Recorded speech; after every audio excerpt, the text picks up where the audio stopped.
2021 brought in a massive ton of new game reveals, and there's one in particular that is looking like a more diverse Stalker/Fallout experience. No offense to both those games, by the way, this is just a comparison, nothing negative. Well, this game called Pioneer just received a ton of new details, including a free trial coming up, the release date window, the multiplayer beta, and overall a lot of details from the game's experience, which confirms you'll be fighting a ton of unique monster bosses never seen before, and a release on PC and consoles, so let's get into it.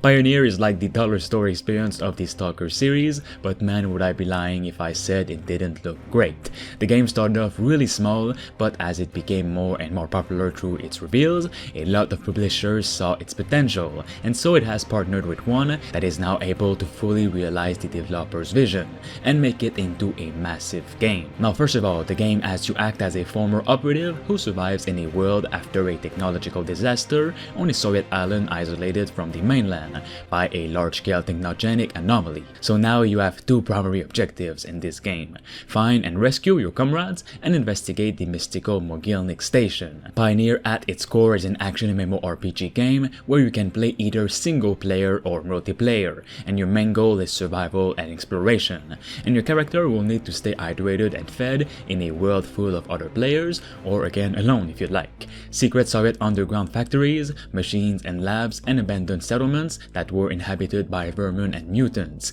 This is a dark and brutal world that's waiting for you, with factions and monsters roaming around. Let's get into the new details from WCCFtech.com, which had an interview with the developers. At the moment, 20 people are taking part in the development of Pioneer, not counting freelancers, and they also confirm they're in the midst of a big expansion, probably with the new publisher giving them the opportunity for a lot more. The new deal gave them the chance to expand so much on the story, also the raids and the overall look of Pioneer. They also confirmed the open world is now about 50 square kilometers, not counting dungeons, filled with forest and plains, which is absolutely huge, and I cannot wait to explore all of it. There's 3 gameplay trailers of Pioneer already, but I feel like there's so much more to see. The interviewer asked which MMORPG elements are currently present in the game, to which they replied: equipment rating, item rarity, status effects, weapon damage, weapon range, weapon accuracy, weapon critical attack modifiers, and weight, which sounds pretty good and not too much for an MMO.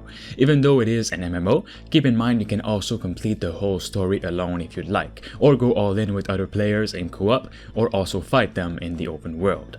Pioneer is also said to not have any traditional character progression, providing new and improved skills, which I'm 100% okay with this. Sometimes I don't even care about the skills and just upgrade anything so I could get on with it. Pioneer will instead focus on a more realistic model in which the main indicator of progress will be your equipment, aka better equipment, and the level of influence of the different factions. Some people were still wondering, but yes, there will be a ton of bosses to fight in the game, and some that cannot be dealt alone in the open world, but with friends or other players roaming around. Now about the PvP system. In addition to the brutal PvP in the empty lands locations of the world, the game will also have arenas with rating tables for those looking for a competitive side of Pioneer, with matches and stats, so that will be cool for those looking for this competitive side. You'll also be able to form clans with other players in the world, and clans will be able to have control over the lands, which helps to develop the influence of the faction and the clan itself. You'll also be able to join a faction game, which consists of NPCs that have a different mindset than the other.